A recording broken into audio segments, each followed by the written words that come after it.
There's a great scene in The Right Stuff where an astronaut meets some Aborigines in Australia. He tells them about his buddy who is going into outer space, and to his surprise, the Aborigine seems to know exactly what he's talking about. Fly over? Yeah. You bloke do that too? You saying you do that yourself? Nah, not me, mate. Not me. See that old bloke there? He know the moon. He know the star.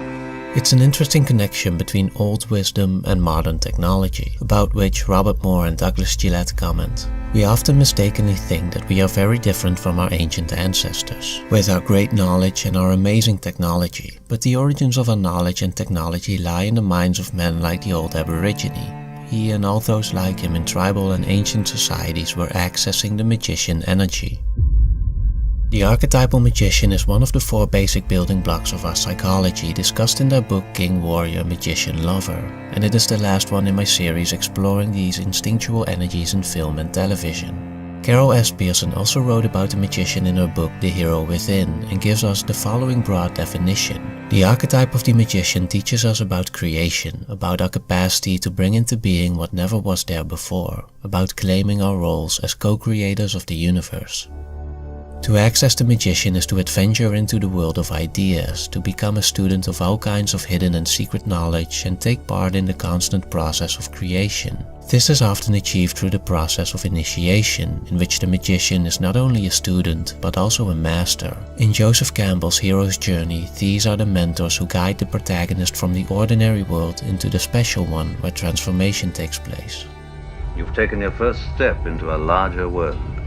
A distinction can be made here between the magician as a master of technology and the magician as a knower. The first relates to transformation in the material world, the second to transformation in the personal psyche. This distinction is important because, as Moore and Gillette argue, ours is, we believe, the age of the magician because it is a technological age. It is an age of the magician, at least in its materialistic concern with understanding and having power over nature, but in terms of non-materialistic, psychological or spiritual initiatory process, the magician energy seems to be in short supply.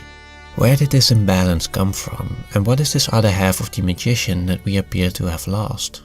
In his book The Archetype of Initiation, Robert Moore explores these questions by examining pre-modern tribal principles considered lost or inaccessible to modern society. One of those lost principles is sacred space, which is separated from the ordinary or profane space. Moore refers to Mircea Eliade, who in his book The Sacred and the Profane explains how our modern society is based solely on the profane and no longer acknowledges the sacred as an ontologically unique space. Properly speaking, there is no longer any world. There are only fragments of a shattered universe, an amorphous mass consisting of an infinite number of more or less neutral places in which man moves, governed and driven by the obligations of an existence incorporated into an industrial society. The consequences of this are explored in films such as Embrace of the Serpent, which recounts the stories of 2 explorers, both unable to dream, in search of a sacred healing plant in the Amazon, and The Tree of Life, in which the main character finds himself lost in our modern world. How did I lose you?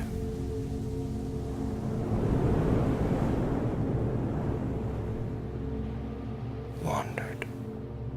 Profane space differs from sacred space in that it has no fixed point or center from which to gain orientation. Profane space has no axis mundi, no cosmic tree or pillar leading to the heavens. This is the experience of modernity, people unable to locate a center. It should be noted that sacred space in this context doesn't necessarily have today's religious associations, but rather signifies a more Star Wars-like force that can be accessed through tears in the fabric of ordinary profane space. The consistent factor in pre-modern times was not to believe in God, but believe in some kind of regenerative power or libidinal energy that could be tapped into for personal and social regeneration. There's a great Korean film called Spring, Summer, Fall, Winter and Spring, which I believe beautifully captures this kind of sacred space. The story is centered around a small floating temple that contains some peculiar doorways. In material terms, they seem of little use, but symbolically they form a threshold from the profane to the sacred, to the source for personal growth and healing. Another film that exemplifies this type of sacred space is James Cameron's Avatar. I'm trying to understand this deep connection people have to the forest. She talks about a network of energy. Avatar not only features a clearly defined sacred space, but also shows quite literally how it can be tapped into for its regenerative power. In today's society, this might all seem rather silly, but this is completely understandable, as Moore explains. Modern persons find this notion difficult to perceive because they have been so exiled from an authentically spiritual or religious understanding of human experience. Modern secularized individuals typically think that no true center really exists, and profane space becomes for them a formidable yet meaningless expanse that is fundamentally unreal. And yet, we can still find traces of sacred space in today's society, but they are mostly found on the personal level, in the places that have a special meaning for an individual and can even hold some regenerative power. Think about Lady Bird's hometown Sacramento, for example, or the well that Bruce Wayne fell into as a child. These are, as Eliade describes it, the holy places of our private universes where we receive revelations of a reality beyond the one we experience in ordinary everyday life. Again, these are but distant relics of what was once a more complete and organized experience of sacred space. Nevertheless, it's interesting to observe how they still play a role in our lives. In fact, many even actively pursue these hints of sacred space in the hope of finding direction and structure in an ever more fragmented society. Robert Moore observes how this pursuit often signifies a desire to submit, to surrender oneself to the power of the sacred. A good example of this can be found in Sunshine, in which the sun is not only a source of life in literal terms, but also symbolically, as several crew members develop a sacred connection to its overwhelming power.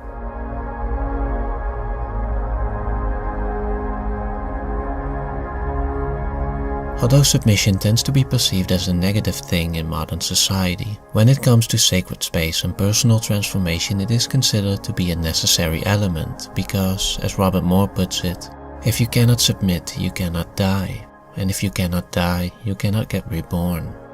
I'm gonna die. Here we can turn to Victor Turner's The Ritual Process and introduce another distinction, that between liminal and liminoid space. Both are special forms of space that temporarily break us out of our everyday lives, but whereas liminal space enables true transformation, liminoid space does not. Robert Moore adds that this is because unlike in liminoid space, the boundaries of liminal space are stewarded. Truly liminal space, truly transformative space, truly sacred space in the sense that tribal peoples used it for personal transformations, always has ritual leaders. The presence of true magicians is required to contain the powers of sacred space. Without their knowledge and guidance, people in search for transformative space will only find liminoid experiences, which at best are momentary revelations or vacations, providing some nourishment, but at their worst, they can be dangerous and harmful. This happens when people don't fully understand sacred space and are not equipped to handle its power, or when they venture off alone without the proper guidance, or when they stay in a liminal state for too long, not knowing how to get back. This is often the result of pseudo-initiations, examples of which we can find in the military, which succeeds at turning men into warriors, but often fails at bringing them home.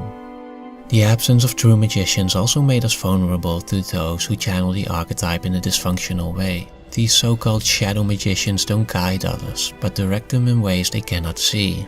They are not driven by a desire to help others, but instead they use their knowledge to manipulate and belittle others as to maintain their own status and superiority.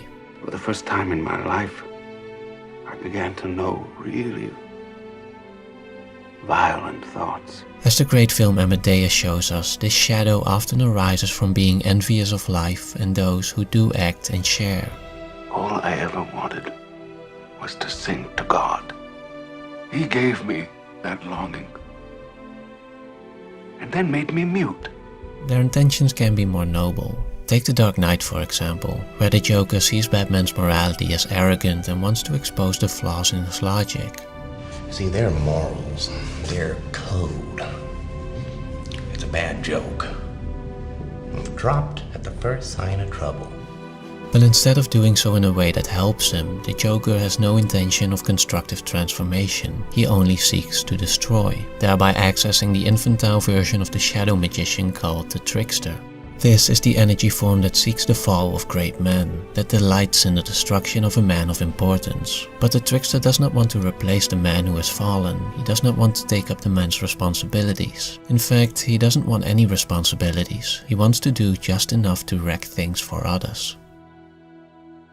So what then are the qualities of good magicians, and what function can they serve in a society without sacred space and rituals of initiation? Ultimately, the most important purpose of accessing the magician and venturing into sacred space is the deconstruction of the ego. The magician keeps our grandiosity in check, keeps our other archetypes in balance. It is the archetype of thoughtfulness and reflection, of awareness and insight. Great magicians see into the depths of human beings. They have the capacity to deflate our arrogance and call us out when we act in denial or pretense. I look at you, I don't see an intelligent, confident man. I see a cocky, scared, shitless kid. This is no trivial task, for unlike the magician's efforts in the earlier mentioned technological sense, which accumulate over time, the magician as the steward of our psyche makes no lasting progress and starts from zero with every new life. It is no coincidence that the film Spring, Summer, Fall, Winter and Spring parallels the life cycle of one man, of one ego, with the passing of the seasons. The moment spring comes again, the previous cycle has been erased from memory and the entire journey begins anew. What is needed then is a deeper focus on the seasonal cycle of the collective psyche and wise magicians who guide new initiates through it, so that they may do the same when the cycle begins again. Pearson emphasizes that magicians do not try to force social change, because they recognize that people need to take their journeys in order to be able to live in a human and peaceful world. Robert Moore too argues for the need of people of understanding who know how to control our grandiosity and reconnect us to the fabric of the universe.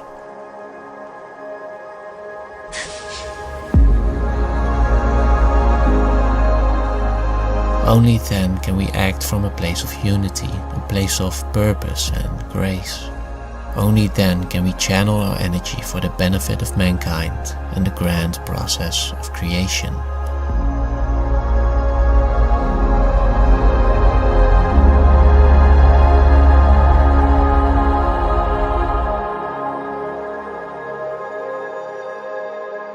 Thank you.